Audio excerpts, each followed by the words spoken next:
This week's episode is sponsored by Patreon supporter Matt Frank. Matt's an artist who's worked on multiple official Transformers comics, and he wanted to see the basic spotlight shone on a team of characters that he created. So get ready to meet the RAPTORICONS.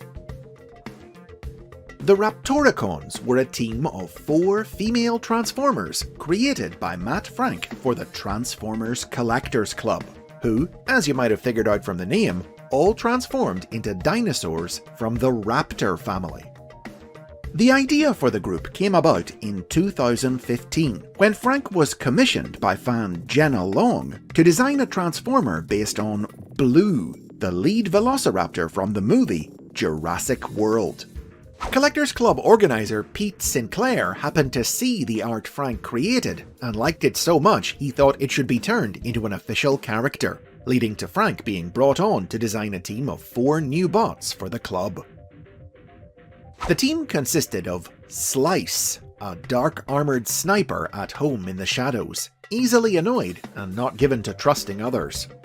Excitable and energetic Shred, an optimistic, motor-mouthed young tech specialist.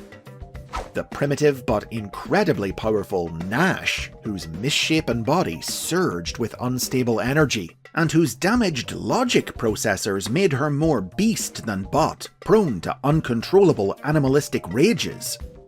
And their leader, Thrashclaw, or Thrash for short, a noble, courageous warrior for whom command came naturally, despite her laid-back attitude to it, tending to make up strategy as she went along.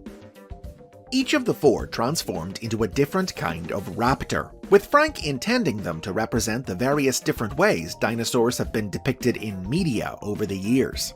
Nash transformed into a scaly velociraptor based on the famous but heavily fictionalized version of the animals invented for the Jurassic Park films.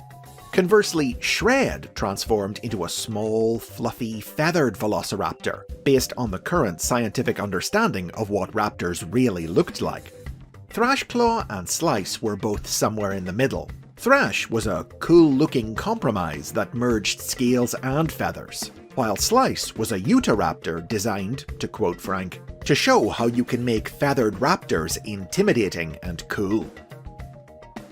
The RAPTORICONS were introduced in the prose story Life Finds a Way, written and illustrated by Frank and released online by the club in April 2016, supplemented by character profiles for Thrashclaw and Nash published in the club magazine a few months later. The story was part of the club's Of Masters and Mayhem series, promoting an upcoming line of club-exclusive toys. Frank's story showcased the Predacon geochemist Fractal. A huge fan of 1996's Beast Wars cartoon, Frank mistakenly wrote the story as being set in that universe, then had to rewrite it when it was explained to him that the series was meant to take place in an alternate universe, one where most of the Transformer race had been wiped out by the apocalyptically powerful Decepticon combiner, Thunder Mayhem. The story detailed the RAPTORICON's origins, explaining that Thrashclaw and Slice had been a pair of famous Decepticon mercenaries, whose services were highly sought after by the criminal element of Cybertron, while Shred had been an Autobot who, bored with her job, had learned of Thrash and Slice's exploits while listening in on Decepticon communications frequencies and had sought the pair out and begged to join them.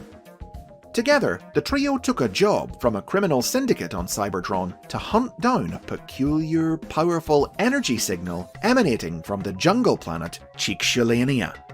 There, they discovered the ruins of a long-vanished alien civilization that had once used Chicxulania as a nature preserve, transporting and housing creatures from all over the galaxy, including a sampling of Earth's dinosaurs, which now roamed freely across the abandoned world. Within the remains of a laboratory, Thrash, Slice and Shred found the source of the signal they were tracking, a stasis pod containing the malformed Nash, who immediately took a liking to them when she came online. Thinking her to be a damaged survivor of whatever had happened on the planet, and concerned both for her well-being and about what the Syndicate would do if they got their hands on a bot with her power, Thrash, Slice and Shred decided to cut ties with their employers and stay on Chixolania to care for the new member of their group. However, the planet was rich in energon, the Transformers' fuel, and its excessive radiation constantly threatened to overload the group's systems. So they modified themselves with biotechnology recovered from the alien ruins, adopting organic-skinned alternate modes that shielded them from the energy. Basing their forms on some of the dinosaurs, they renamed themselves the RAPTORICONS.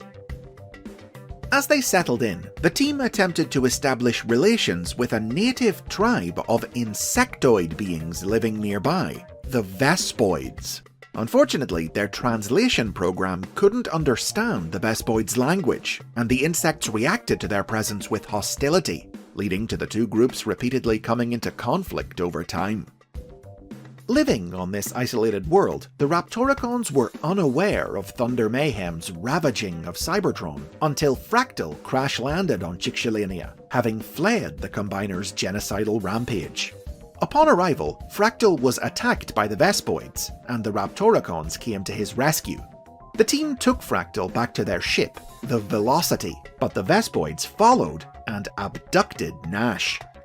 While Thrashclaw and Slice pursued them, Fractal and Shred examined a strange green crystal taken from one of the Vespoids during the fight, which Fractal's geochemist skills allowed him to identify as a bioorganic form of energon that served as the insect's food. The Vespoids, Fractal realized, had only ever been hostile towards the Raptoricons because they had unknowingly parked their ship on top of a huge deposit of the crystals that the insects needed to live.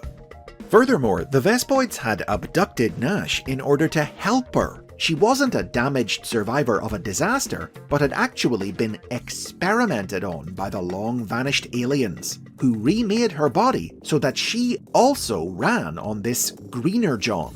Unaware of this, the Raptoricons had only ever been fueling her with regular energon, which had caused her to become unstable. But the Vespoids, able to sense her similarity to them, provided her with greenergon, stabilizing her body and mind. Thanks to Fractal's discovery, the group was able to end hostilities with the Vespoids and enter into peaceful coexistence with them.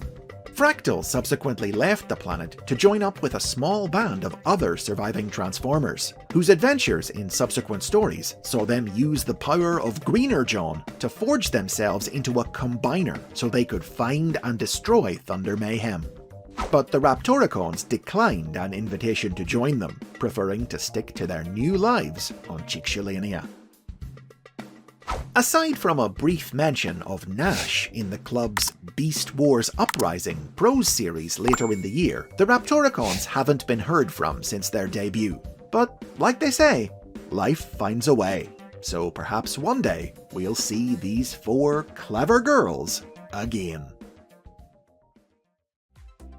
And those are the basics on the Raptoricons. Thanks to Matt for sponsoring this episode and for providing a lot of the images and art, including newly commissioned work from Japanese Transformers artist Naoto Tsushima.